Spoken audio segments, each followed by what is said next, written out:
Morning, everybody. I'm not starting yet because we're not quite there. Oh, hello. For one minute, I thought my webcam wasn't working. So yes, I'm just turning on to say hello. Good morning, everybody. Thanks for joining me. I'll get on to the sort of more normal business in a moment. This is just the startup, but I've still got lots of people joining. I can see the numbers going up even as I'm chatting to you. So how can I shrink this down? It won't get any smaller. That's about as small as I can get that on my screen, which is annoying. I'll probably have to turn it off because I can't actually see my slides. So, morning, everybody. I hope it's sunny where you are. It's certainly not sunny here. It's looking a bit grey and drizzly at the moment where I am down in southwest Oxfordshire.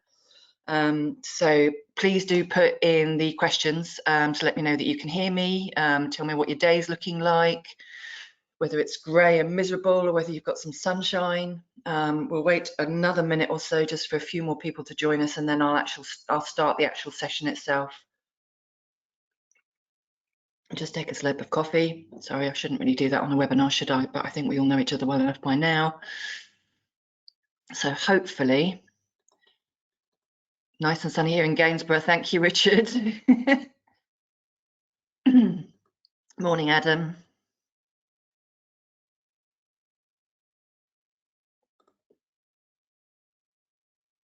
Sunny in Twickenham as well, Jackie, thank you. Cloudy in Essex, yeah. Can hear you in Wakefield, thanks, Tan. Morning, Jacqueline. Good that you can all hear me, that's great. Dreary and sunny.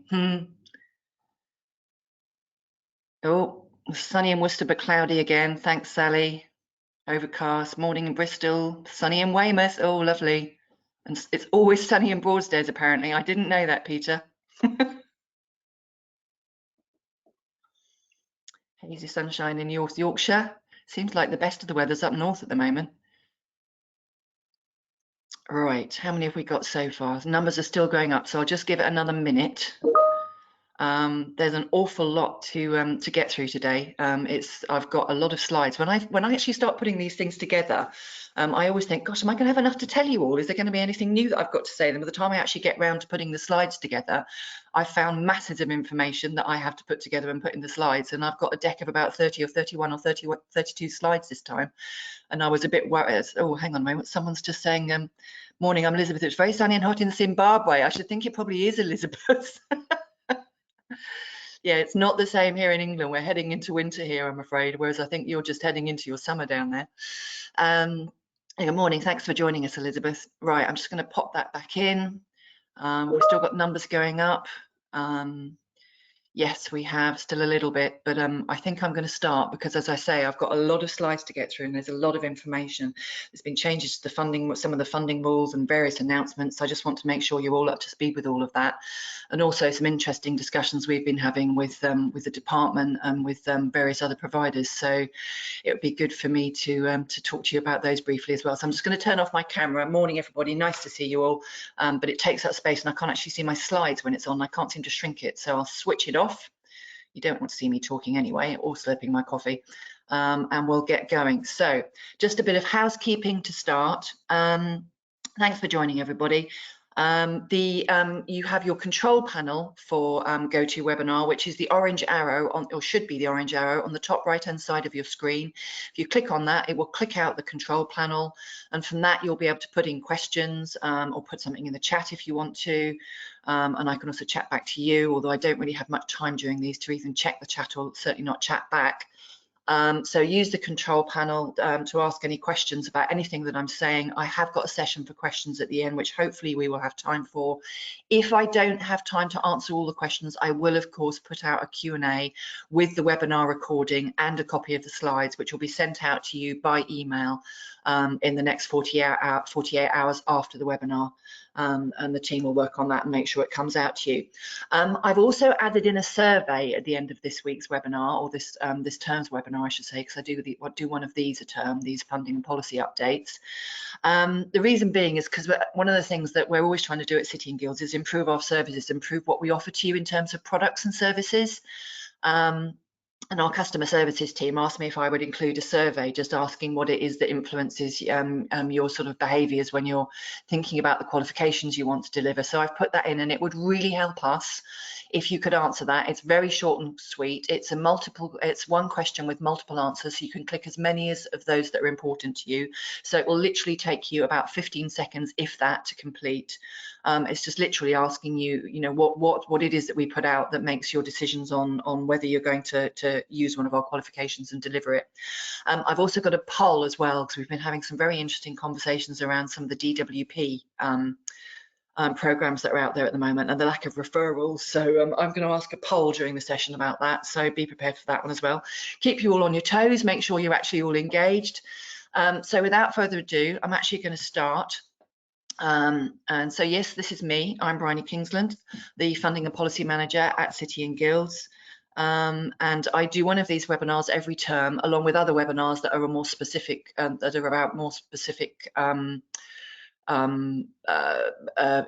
points of interest or things that are happening or announcements or specific issues that we know providers have raised that they're facing, and we can run webinars to help you with them. But these funding and policy webinars I do at the beginning of each term, although the summer term one I do wait for all the funding rules to come out so I can make sure that I'm picking up on any funding rules changes for you during that final summer term webinar as well. So the agenda today, a bit about our course directory, that'll be very quick. Then an apprenticeship funding rules update. There's some new prior learning guidance, so I'm just flagging that. Then there's the AEB funding rules update, and also ESFA have flagged some guidance for your year-end ILR RO14 return.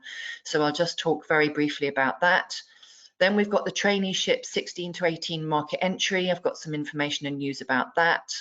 I've got a lot of information about reforms and consultations that have been occurring and what's happening with them and what we can look forward to in the future. That's a bit of future scoping for us all, what's coming in the next couple of years for you all to be aware of and start thinking about and planning your strategy around and what you're going to do as providers to accommodate those reforms and consultations as they come at us over the next 2 years. And there's quite a lot happening there. And then some recent news announcements, and then hopefully time for questions. So I say that time for questions. I'm going to try not to talk as fast as I normally do, which I know that I do because I want to get everything in. But someone said last time I speak so fast, sometimes they can't keep up with me. So I will try and slow down, and hopefully that will still give us enough time for questions at the end of the session. So, right, we have published at last the City and Guilds funded course directory, which I pull together every year. And this is a spreadsheet of our qualifications, and it's all the qualifications which are publicly funded. And I set it out by funding stream and sometimes also by category of qualification as well. So we've got a maths and English tab on that spreadsheet. That's the link to it. You can find it on that page, and there's literally a box that you click on. It takes you to the page.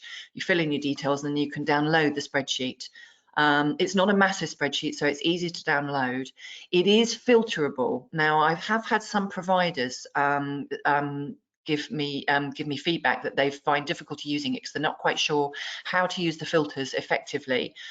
So if anybody has any problems with that, please do drop me an email. I'm more than happy to come online with you on a Teams meeting or actually organise a Teams meeting for a selection of providers and just give you a run through of that catalogue. I can't actually do it during a go-to webinar, unfortunately, because I've yet to work out how I can actually open up the thing live from our website and show you the functions on it. I think probably what would be better is a Teams meeting. So if anybody wants that, drop me a yes, we would like a Teams meeting to go through the funded course directory into the questions. I will set up a Teams meet and I'll take you through it online on an MS Teams meeting and just show you the functions so you can show how to use it.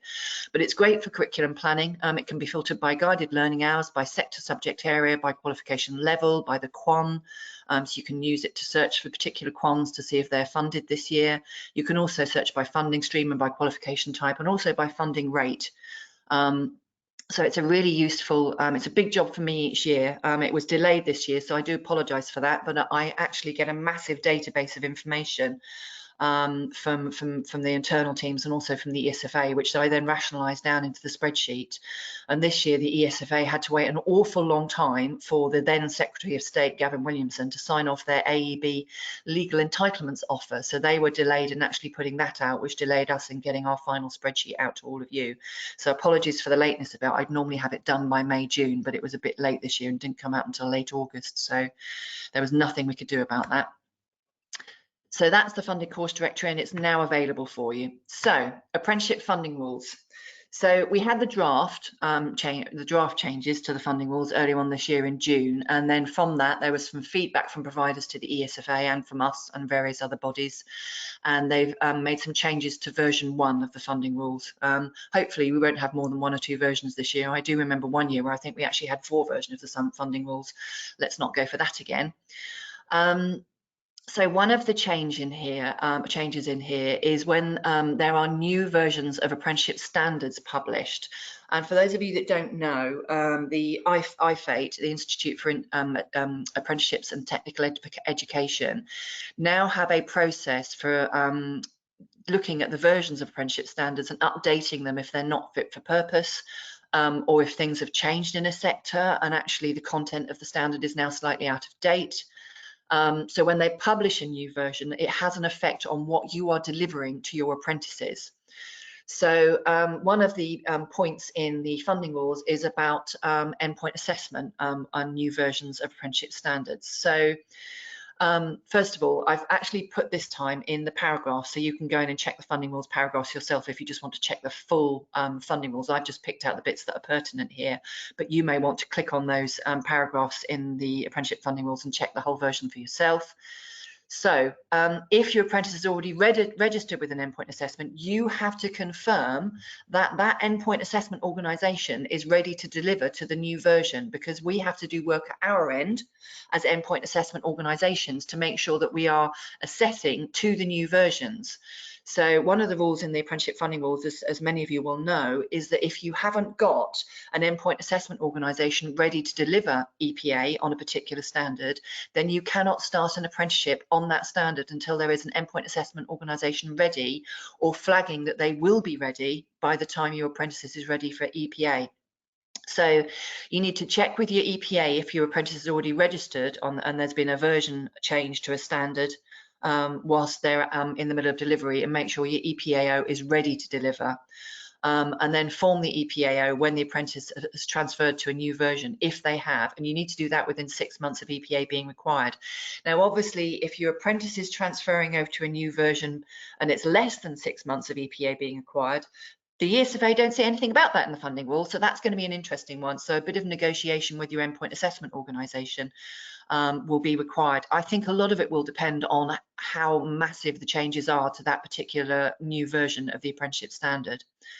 And that point there, 322, says if no endpoint assessment organisation will be approved and available to deliver the endpoint assessment, then the apprentice must not transfer to the new version. So I suppose that applies if your apprentice is within 3 months of the end of their apprenticeship and within 3 months of endpoint assessment, you will not have time to transfer them over to the new standard, deliver any new information, but also for your EPAO to be ready to deliver the new endpoint assessment that will go with that new version of the standard. So you're going to have to keep them on the old version, and they'll have to go to gateway and endpoint assessment on the old version of the standard. So those are the changes about the new version of the standards, and these are the apprenticeship standards under revision. Now, I have not put all of them in this table. The reason being is there are currently over 100 standards that are being revised, so it is well worth clicking on these links when I send you the slides, or actually just going onto IFATE's, putting Institute for Apprenticeships and Technical Education into your search engine and going to their apprenticeship standards and finding their status revision report and checking which standards are being reviewed, because some of them may be the ones you're delivering, so you're going to need to make a decision about what you're doing with that.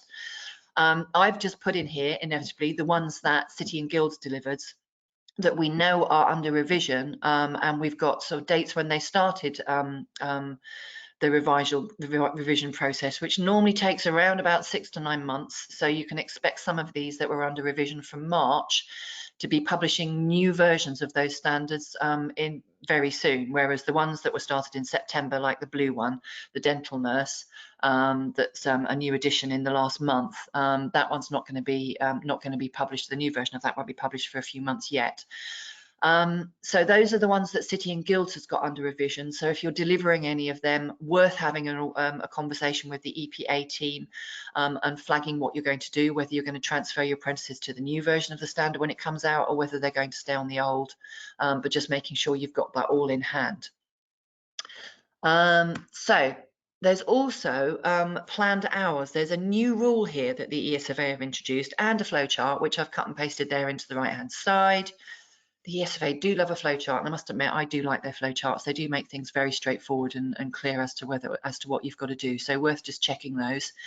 So the new planned hours rule basically states that this has always been in place, that if at the end of the programme, if your volume of off-the-job training hours delivered is less than the original volume of planned hours that you agreed with the employer at the beginning of the programme, you've got to produce a statement as to why the volume is different. And you've got to make sure that statement is kept in the evidence pack. So the new rule applies to the flowchart on the right. It basically says where a signed summary statement is required, see the flowchart on the right-hand side about whether you need to do that or not. This should be completed and signed by the relevant parties. Now, what they mean by relevant parties is it's got to be signed off by the apprentice and the employer and yourselves. And you've got to do that within 12 weeks of the apprentice completing the apprenticeship. So it's got to be in the evidence pack for audit. So it's got to be signed by everybody. It can't just be a summary statement from you that says why the planned hours are different. It's got to have been agreed with the employer and the apprentice to say that they're happy. Now, obviously, that doesn't mean that you can deliver less than the off-the-job 20%. Excuse me, everybody. You've got to deliver less than the 20% off the job. That's still got to be delivered. But in some cases, as we know, some apprenticeships have more than 20% off the job, and you may end up delivering less than that for a reason. And as you know how to put planned hours agreed at the beginning of the programme in your ILR, if you've delivered something different, you've got to have that summary statement. So just worth being aware of that and making sure that all your summary statements are signed by everybody. So there are some English and maths updated rules. As you probably all know, the rule requiring level 2 apprentices to study towards and attempt the functional skills assessment at level 2 has been temporarily suspended until the end of December 2021. That's still in place, but the ESFA have included a clarification here for the different types of apprentices. So for apprentices on a standard, this means they must be at gateway on or before the 31st of December. So that's gateway rather than completion. But for apprentices on a framework, because we know we've still got some apprentices that are a hangover from the closure of the frameworks, they must have achieved all the requirements of the framework by the 31st of December. So that's the difference between gateway apprentices on standards and those apprentices that are still finishing off those apprenticeship frameworks. So that's just a clarification on that, because obviously there are still some frameworks still running. So, and thankfully, this is the good news, the learning support rule that the ESFA put into the draft version of the apprenticeship standards, which you can see there on the left-hand side, that was the draft rule, basically to confirm that when an assessment for learning support needs is undertaken, it's not to be generic. And it must not be part of the standard enrolment process. It's got to be specific to the apprentice, because everybody, ourselves, AELP, a variety of other organisations, all of you providers, made an awful lot of noise to the ESFA to say, really?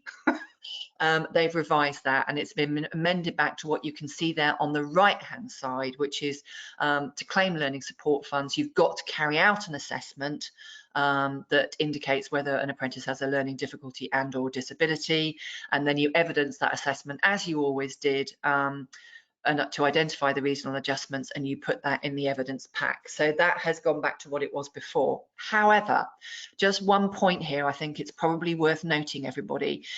the ESFA has obviously picked up that there are some issues for them with learning support being claimed. So I would expect that even though the draft rule has been amended back to what it was before, you can all expect that when it comes to audit, the auditors are going to be looking really closely at your learning support claims, and they're going to be making sure that what you're claiming is relevant. So you better make sure you've got the evidence for your learning support claims to show that, you know, what your assessments are all in place, and that the learner really did need those reasonable adjustments, that you've got a copy of the assessment, and that you've got details of those reasonable adjustments, and that all of that is documented and kept in the evidence pack. And that final point down there on the right hand side, P3701.3, a documented assessment of how progress towards the completion of the apprenticeship would be directly impacted without the reasonable adjustments. Which I think you should all, and I think everybody would do that normally as part of their assessment and their reasonable adjustments requirements anyway. So I don't think that's anything too new, thankfully. So that's a relief. That sort of, you know, specific assessment that's specific to the and bespoke to the individual apprentice has been removed, which is a real bonus, because the amount of extra work you would have all had to do to manage that would have been absolutely ridiculous. So, you know, as if you all haven't got enough work to do, let's face it. So, the ESFA have helpfully published a document on recognition of prior learning in apprenticeships. They've updated that guidance, and you can see the link down there, which takes you to that document. I'm not going to go through it in massive detail. I was thinking of running a webinar later on this term about prior learning, but actually the ESFA are providing their own webinar on November the 3rd. So I've also put the registration link in there so that you can register for that. I will probably register for that to see what they've got to say. If it's not comprehensive enough, I may well run another prior learning webinar towards the end of the year. But basically, they've expanded the content on why it's important to conduct initial assessment. You can see all the things that they've expanded on there. There's a new section on benefits of recognising prior learning, expanded content on how to conduct initial assessment, and how prior learning and experience can be assessed, including a case study. There's a new section on what prior learning and experience should not be included. I think that's really helpful, because that's often one of the big questions we get, is what should we include in prior learning and what shouldn't we include in prior learning? What about really old qualifications that the learner may have taken 10 years ago? You know, are they still relevant? Is the content still relevant? So hopefully all of that is included in that new section on what prior learning experience should not be included. Expanded content on who's responsible, and a new section on how other technical education programs are aligned to occupational standards and should be taken account of. So that's the new technical quals and occupational standards, and how you might have to take account of those when it comes to apprenticeships. We've had some questions about, you know, levels of prior learning. You know, if someone's got a prior learning at a level 2 but they're moving on to a level 3, is that prior learning relevant because it was at a lower level? Hopefully the ESFA have put some information in there about that. If they haven't, then that's something for us to ask them for to include, because there are some difficulties around that, and that's always a challenge for providers, we know. So worth just having a flick through that on that link, and also potentially signing up for that webinar on the 3rd, because if there are questions in there, we'll get to ask them on November the 3rd, and hopefully get the ESFA to answer those questions, or if not, then add it into that guidance for another version of it at a later date. So adult education budget and adult skills. And I talk about adult skills here because we've got the adult education budget, but as we know, there is now a plethora of other programs which offer 19+ learners. So that's all being termed adult skills. So I'm now talking about adult education budget and also adult skills.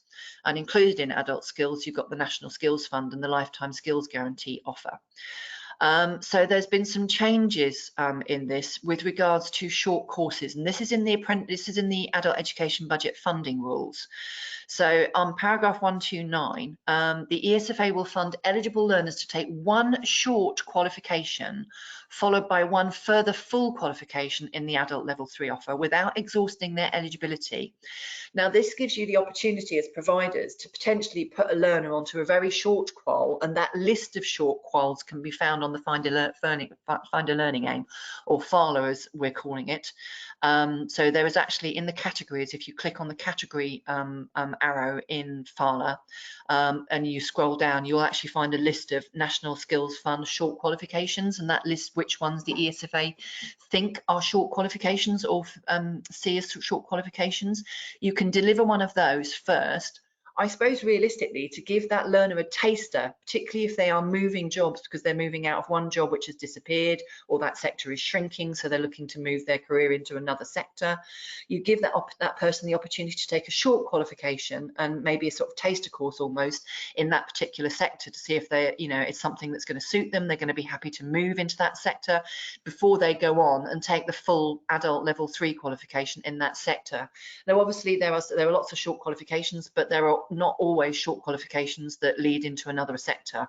So you might find that some sectors don't have a short qualification, so you're just going to go with the 19 plus learner going straight onto the larger qualification. But if there is one, you now have that opportunity to offer the short qualification before they go on to the larger qualification.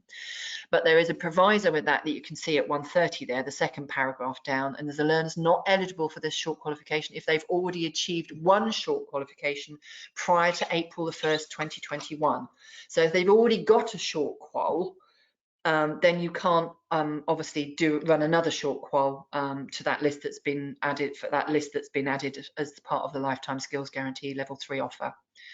And what ESFA have also said is when qualifications are added to the NSF Level 3, and they're doing that all the time, they are added. We had another 22 qualifications added to the Lifetime Skills Guarantee offer back in August. They become eligible for funding from that publication date. They're not backdated to 1st of April, so you can't backdate a starter on one of those that may already be taking that qualification in another way, i.e., you know, paying for it on full cost recovery or whatever. So if they're already on a qual, you can't backdate them. The new starts can only start on that qualification from the publication date, as in the date that it's added to the National Skills Fund Level 3 offer, not from the 1st of April.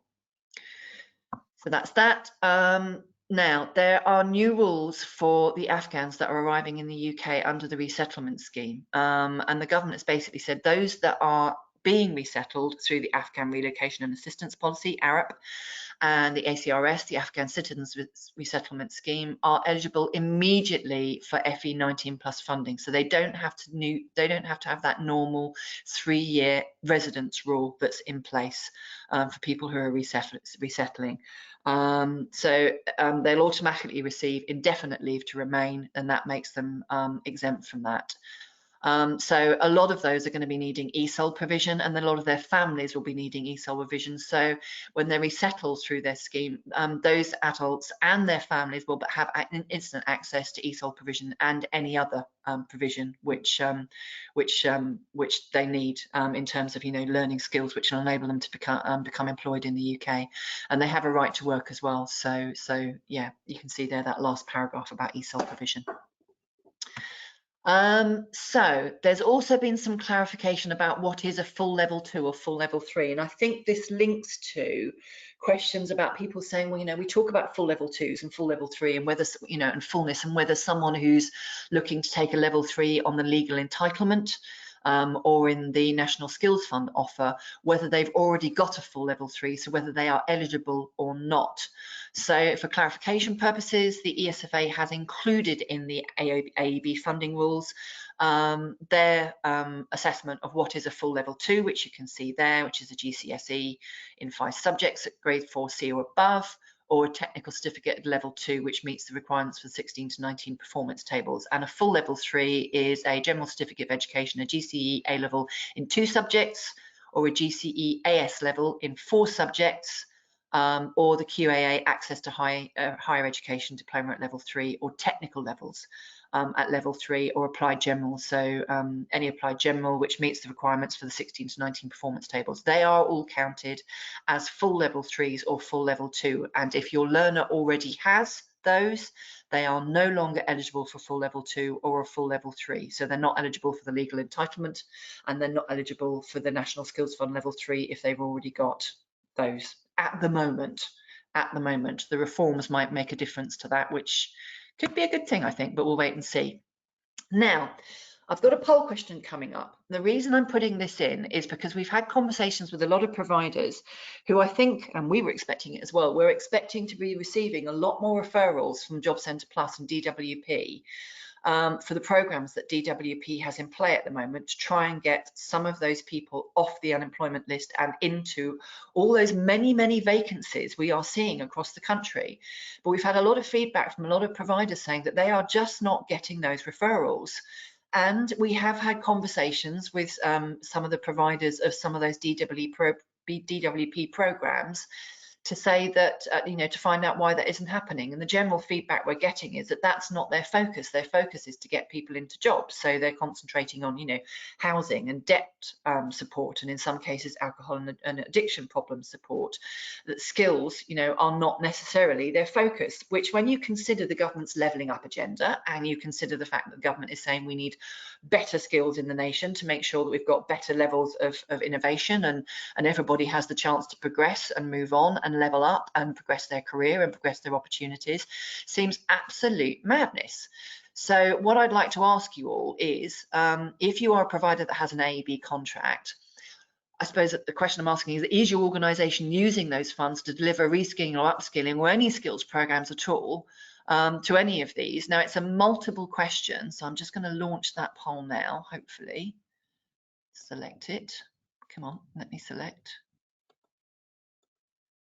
And you should be able to answer as many of these as you want. So I've launched that now because what we're asking you is, are you getting referrals or are you not getting referrals? And if so, are you not receiving any referrals? Because we want to investigate this, and we also want to have conversations with DWP and with ministers to find out why it isn't those referrals are coming through. Because if some providers have said they were counting on using their AEB as part of, you know, the local flex offer to deliver DWP programs, and they're just not getting referrals, and they're now worried that they might get AEB clawback at the end of the year because they're not going to be able to use their AEB contract in the way they anticipated because those referrals are just not coming through, which is a real worry. Because, you know, there are lots of people out there who will need upskilling if they're going to go into jobs, particularly meaningful jobs, where, you know, they'll be able to progress their career. And what we don't want to see is a revolving door of people going into, you know, probably fairly low skilled jobs, and then maybe potentially being made redundant or moving out of that job in, you know, a period of time because there's absolutely no opportunity for them to progress, increase their income, and, you know, and increase their career opportunities. So not using skills as part of these contracts and not having DWP make those referrals to those programs does seem a bit crazy, and we want to investigate it, and if we can, do something about it to make sure that you are getting the referrals and you can use your AEB contracts for that if you so wish, but also so that the nation is getting those skills and upskilling themselves so that they can be better employed and have more opportunity. So I'm going to close that because I think I've been yakking for the last 15 or 20 seconds, and we've got 43% of you not receiving any referrals. 23% are getting referrals onto DWP programs, and 32% of you are getting Kickstart referrals for skills, which is good. We have got some really great case studies actually of what's happening on Kickstart, which is good. Although I think Kickstart does get a mixed review. Some of the stuff that's going on with it is really great, and some of the programs and strategies going on with Kickstart are great, and some of them are really awful. And we know there has been a fair amount of abuse of the Kickstart system. So I've got mixed emotions about Kickstart. Thanks for that, everybody. That's really helpful. I'll look at the numbers on that, and then we'll take that back, and myself and the policy team will be having various conversations to see what we can do to maybe address some of those concerns. So the ESFA have helpfully published guidance on the preparing for your year-end data submission. This is your RO14, your ILR final year-end return. And it's the link to it is just there at the bottom, you can see, and basically they've produced guidance on the guidance includes the following that you can see there: when to include your completions, when to include your learner changes, when to include your new starts, fixing data mismatch errors on DLOC, so that's a really important one to get guidance on, when to return your earnings adjustment statement, your EAS, and also reviewing the post-16 monitoring reports dashboards. There's information about that, and checking your error reports. So that is a really useful document for those of you that are preparing your year-end return, particularly those of you that might be new or newish to preparing year-end returns, because they are a real nightmare for your MIS teams and the rest of the teams that are submitting the data to your MIS teams to make sure that it's all done and dusted, and for your finance teams, etc. So access to a guidance document by the ESFA for that is hopefully helpful. I haven't read it completely, I have to say, because I only found it yesterday whilst I was wading through trying to find all the information I wanted to put in this webinar for you all. So I've yet to read it, so I'm hoping that it's helpful, but it should be. So yeah, worth looking at that to check and see if it is answering any of the questions you might have about your final year-end return, which is due pretty soon. Now, the next thing is the 16 to 18 traineeship market entry opportunity. Now, this is great. We've been waiting for a long time to find out how the 16 to 18 traineeship offer could be expanded, because we know that there is call for it. We know that there are providers out there and employers out there that really wanted more traineeships, although this does have a clash to a certain extent with the extension of the Kickstart program, because we know that a lot of employers and providers are working on the Kickstart program, and that does clash with the traineeship program, because there are a few similarities, but obviously Kickstart, the employer gets more money for the trainee, which is great, where the employer is doing something with those trainees, as we've seen with some really great case studies on Kickstart, which we're going to be talking about soon in other webinars and putting up on our website, where they're using Kickstart to move Kickstarters into traineeships or move them even into an apprenticeship. So we've got one employer up in the Northwest who's got an amazing case study, which we're hoping to be able to flag to everybody, where they've basically taken almost 400 Kickstarters and they've moved most of them either into traineeships or into apprenticeships. And it's been a really great program for both the Kickstarters and for the employer, and they're using it really as a sort of pipeline opportunity to increase the numbers into their business, which they really badly needed. But at the same time, there are also Kickstart employers out there that are literally just using Kickstarters for pretty dumb jobs, and they're not getting any other support or any other skills support to move them on after their Kickstart. They go in for the 6 months and then they're shoveled out at the end with gaining very little experience, or very little that's actually going to make a difference to them finding their next job. So, but anyway, I digress. The traineeship market entry opportunity has at last been published. Interestingly, we've heard on the grapevine that one of the reasons this has been opened up to private providers, because normally you would find traineeship market entry, 16 to 18 traineeships probably being developed mainly by and delivered mainly by colleges, but a lot of colleges have just said they do not have the time and the wherewithal to do the 16 to 18 traineeships, and it also clashes with their other 16 to 18 offers, so T-levels and programs of study. There's a big clash there. So the ESFA have opened up this market entry opportunity to any provider that wants to bid for traineeships. Now, traineeships are being flagged very much as the pre-apprenticeship program, as well as potentially an entry to employment program, but more and more as a pre-apprenticeship program. First of all, because they can give your trainee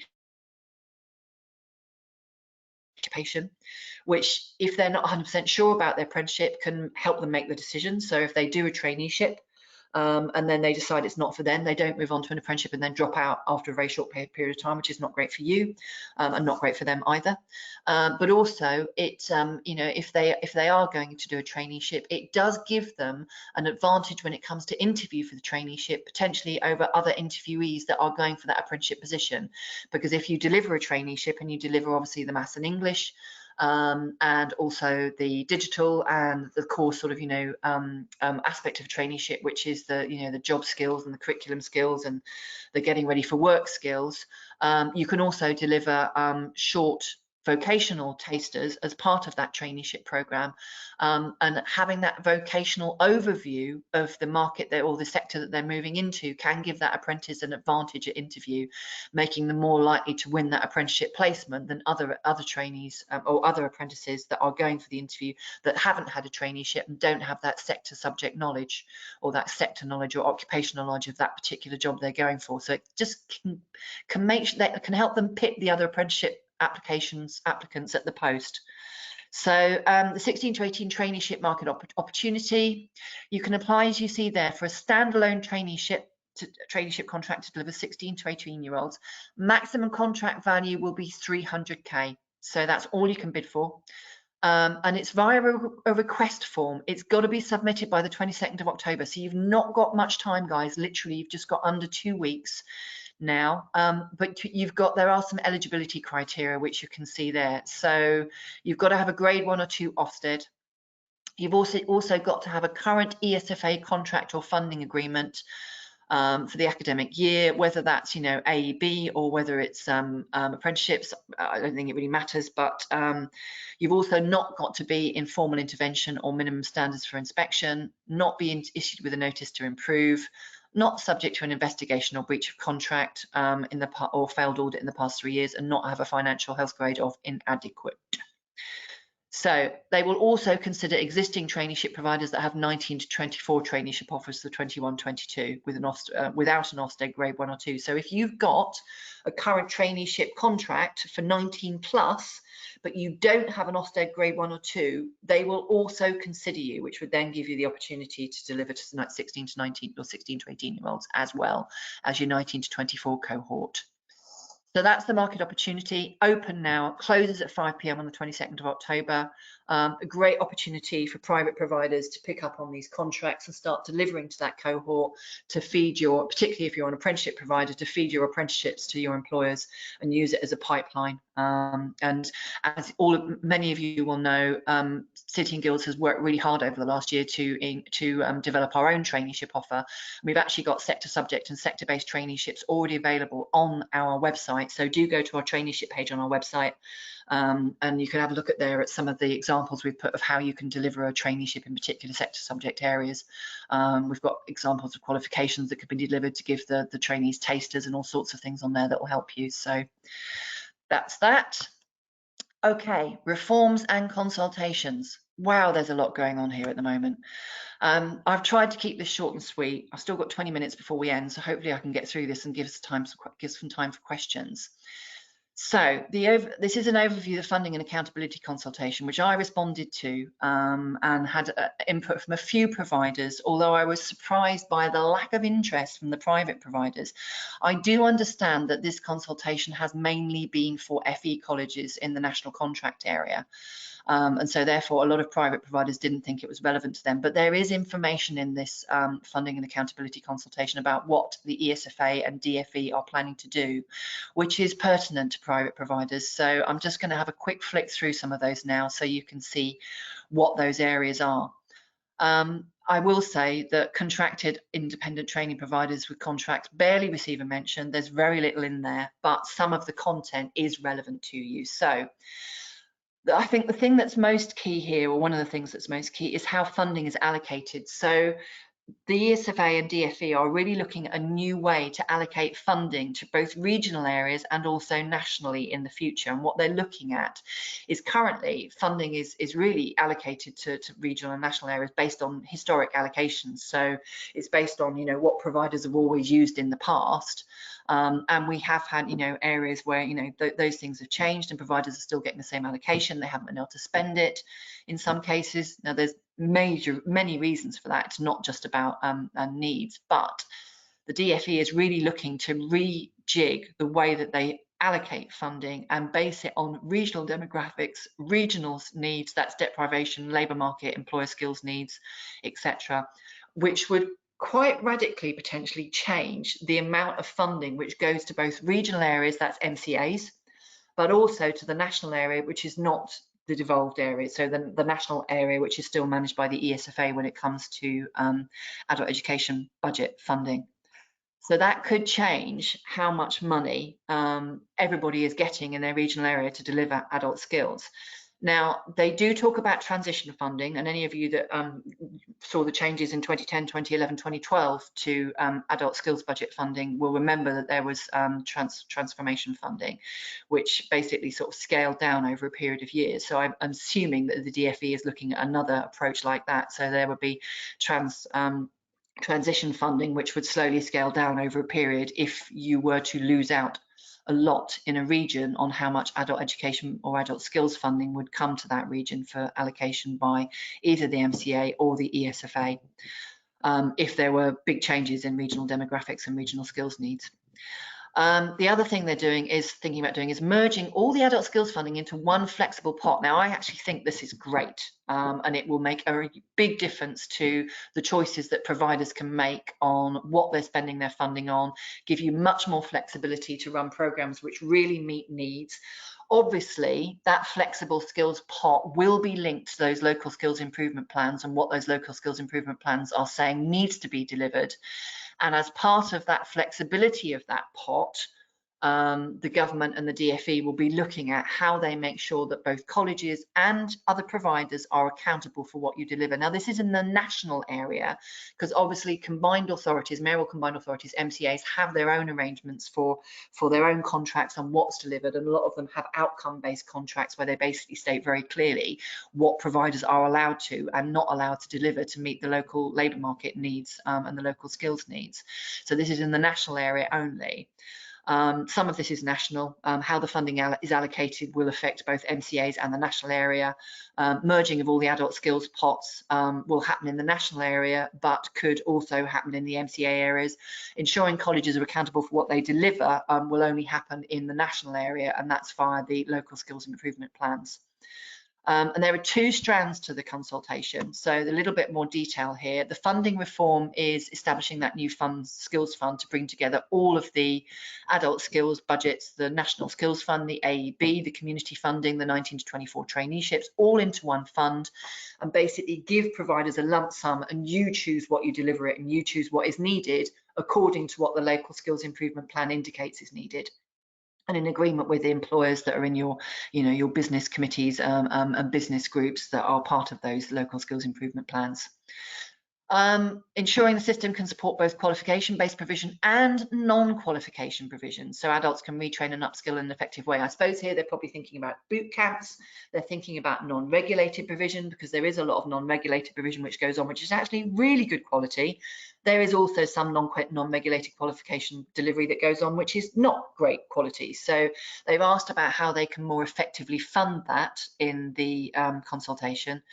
And I mean, if you think about some of the non-qualification provision and the non-regulated provision, it's currently funded via the SAM, the single activity matrix, which is not always a great way to do it, because some of the funding bands in there do tend to sort of encourage providers to add in things to programs. Not all providers, but a small proportion, to add in things to programs which are probably not relevant, just so they can get the upper funding band.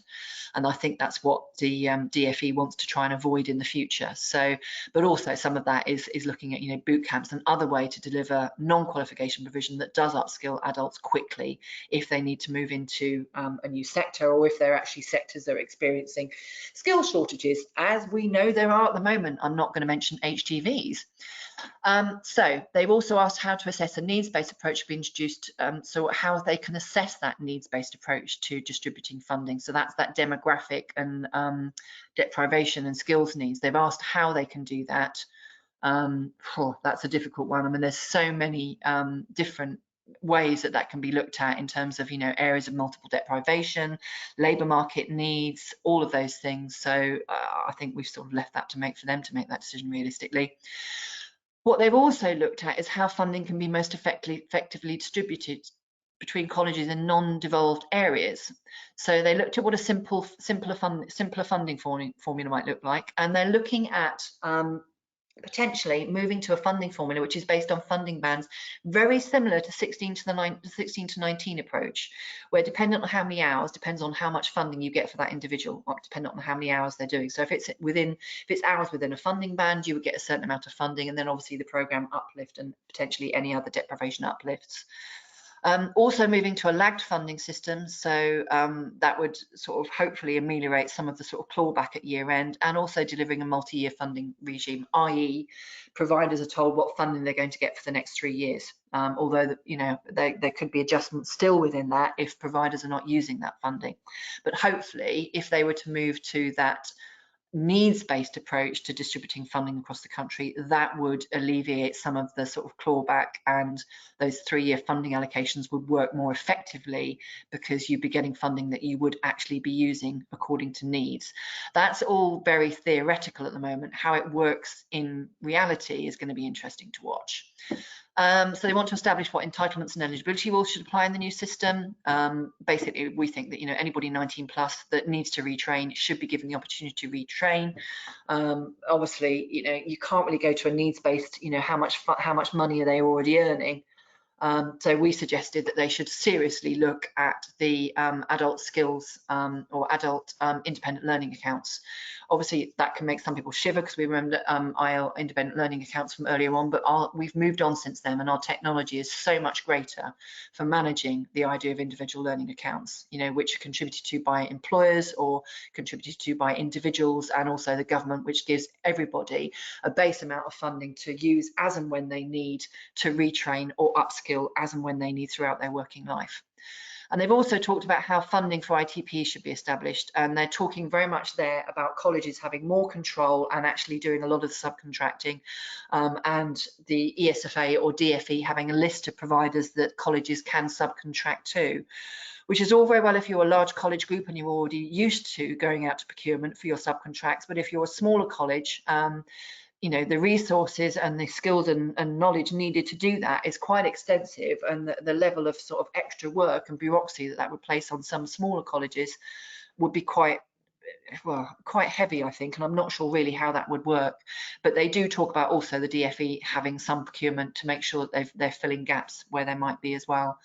I think that's one of my major concerns, is making sure we've got enough capability, capacity and coverage across the country so that all learners have access to learning that's fairly close by and easy to get to, so they can upskill. So this is the accountability section. I'm not going to go into too much detail, though most colleges we've spoken to know what's in here and generally pretty much agree with it. The accountability agreements will reinforce colleges' autonomy, but they say that, but the reality is your autonomy is very much going to be linked to the learning, the local skills improvements plans, and if you're not delivering to them, then your autonomy is going to be challenged by Ofsted and the FE Commissioner, and potentially by other routes as well that the Secretary of State might take, and that's all in the skills bill. So you'll have autonomy, but that autonomy is going to be limited by the fact that you will have to deliver to those plans, and you will have to deliver to a plan that you produce that's an agreed plan with the DFE or ESFA, and you'll have an accountability agreement that holds you to that. So, I mean, there's good things about that and there's bad things about that. So that one's that one remains to be seen how that one's going to pan out. We will expect a response to this sometime in the early part of 2022 in the spring. So it's closed now, the consultation process for this, so it's done and dusted. You can't respond to it anymore, but we should expect some outcomes of this in the spring. And there's a timeline for this. Generally, the timeline seems to be that the DFE would like to start introducing this from 2022-23 and 2023-24. So you think you can expect to see that the local skills improvement plans and delivering to those improvement plans for the accountability section of that consultation, they'll start introducing from next year, and the funding changes they'll start introducing from 23-24. So there's a short timeline on this. It's going to change pretty quickly, along with a lot of other stuff.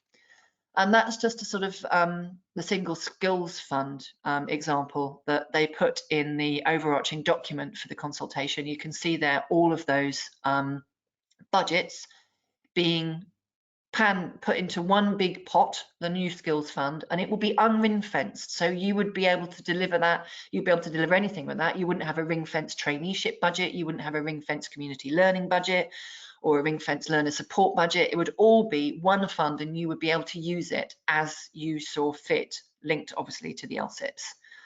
And they've asked the question is, should they merge it? My view is yes, because it will give you a lot more freedom to deliver much more easily to the needs in your region than we currently have, with everything sort of ring-fenced off and can only be delivered for this or only delivered for that, which can result in clawback at the year end, as we know, dependent on what your employer needs are in your local region. So now the qualification reforms, I'm going to zip through this pretty quickly. So we know the government's reforming level 2 and level 3, simplified system of qualifications. That's all the reasons that they're doing it. So they've basically published the response to the level 3. We're still waiting on the level 2 consultation response, which, well, that was actually a call for evidence, which is imminent. I think it's going to come out probably in the next 3 or 4 weeks, hopefully, at least I hope so. But the level 3 is already published, the response, and the DfE are going to be applying 3 tests to identify whether current qualifications overlap with T-levels and should be removed from the qualification offer. And I've got a timeline slide coming up in the next few years, which means they would no longer be funded and no longer available for you to deliver as providers. So what they're asking is it a technical qualification that primarily aims to support entry to employment or a specific occupational area? Are the outcomes that must be attained by the person taking the qual similar to those set out in an occupational standard? If they are, it will be removed. And does the qualification aim to support entry to the same occupation as a T-level? If it does, it will be removed. So they're going to publish further information later on this year. They basically already published a confirmed list of qualifications which will no longer be funded from summer 2022 for 16 to 19-year-olds because they overlap with the wave 1 and 2 T-levels. And then they'll look at a further set of qualifications for new starts from 2023, and then for T-levels 3 and 4, a further removal of technical qualifications and qualifications that overlap in 2024. Students that are partway through technical quals or other quals that they're taking when they're removed can obviously finish them. They'll be funded to the end of those qualifications. They won't have to change right the way through the middle. And this is the timeline that you're looking at. So you can see here, this is the timeline for the national rollout of T-levels at the top. So you've got the wave 1 pathways, wave 2, wave 3, wave 4, and you can see you've got digital and design and surveying and construction and education and childcare are wave 1. So then you've got the timeline for introduction of the new reformed level 3 qualifications, and these are level 3 qualifications which don't clash or replicate anything in a T-level, which we as awarding bodies will have to submit for approval from 23-24. So we'll be doing a lot of work there to assess which of our qualifications we think it's worth submitting and keeping. And then you've got the timeline for the removal of existing level 3 qualifications across the bottom. So we've already had a removal of a load of qualifications which don't have any publicly funded enrolments. In 22 and 23 next year, they're going to remove a whole tranche of qualifications which have low numbers of enrolments. So they'll be defunded from the 1st of August. So some of you may find that some of the qualifications that you deliver, you think you're delivering high numbers, you may be delivering 20 or 30, but you may be one of only a few providers delivering it. And if it's under 100 enrolments per year, they're going to remove those qualifications. Then in 23-24, they'll remove the technical qualifications that overlap with the level 1 and with the wave 1 and 2 T-levels in digital, design, construction, education and childcare. And then you can see on 24-25, those that overlap with 3-4, and in 25-26, all other technical and academic qualifications that don't have a place in the new landscape will be defunded. So if you're not already delivering T-levels, or you deliver in areas that have got T-levels, I should say, because there are some areas that do not have T-levels yet, but that's also worth watching because we know that IFA are beginning to look at other sector subject areas and wonder whether they should be delivering T-levels in those areas as well. But if any of the qualifications you've got clash with those T-levels, then they're going to be defunded sometime in the next 2 or 3 years, and you will no longer be able to deliver them. So you need to start thinking about your strategy. What are you going to be delivering instead? Will you go for T-levels or will you go for something else? So obviously these slides will be sent out to all of you, so you'll be able to look at this timeline slide in more detail later on, but I'll send out the slides and a recording of this, and also any Q&As that we don't get to, because I've actually got a very short amount of time. I've only got 4 minutes. So these are recent policy announcements that I just wanted to slot in quickly. The Chancellor has extended the apprenticeship incentives for employers.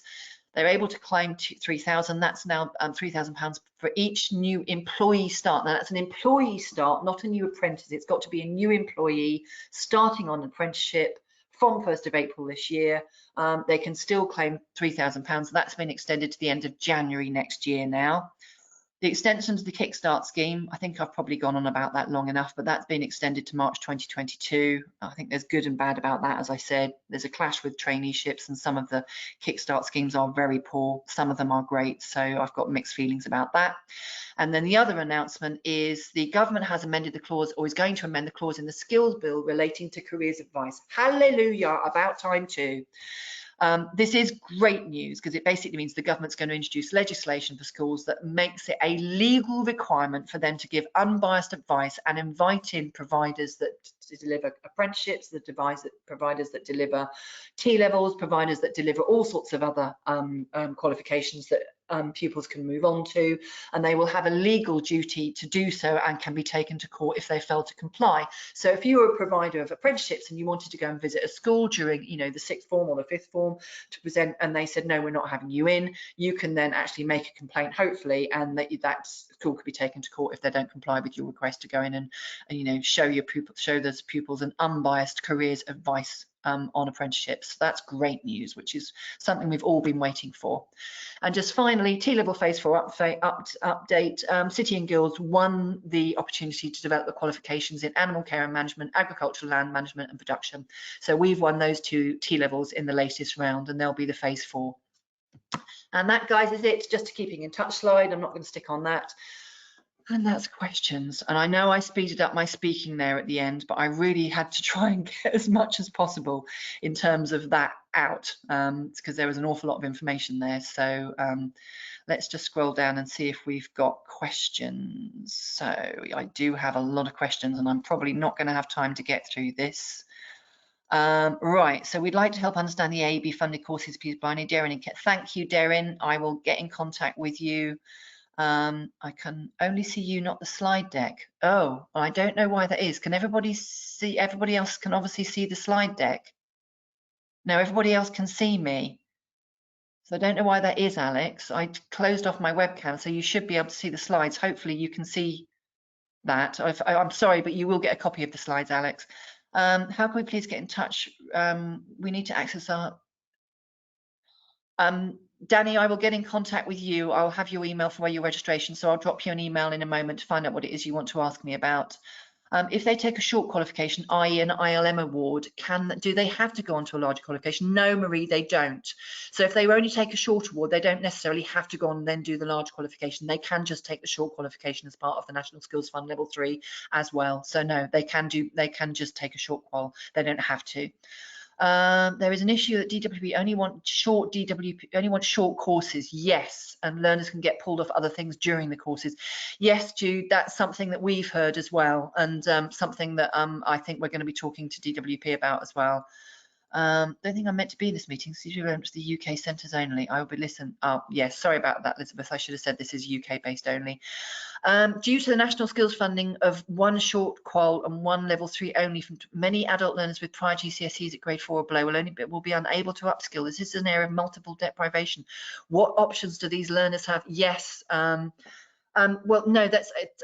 It's only if they've got 2 A levels or 4 AS levels that they can't move on to the National Skills Fund level 3. So GCSEs doesn't count, Catherine. It's just A levels and AS levels that are considered to be full level 3s, which means they're not eligible for the NSF adult level 3 offer. Someone's just come through with an eligibility question.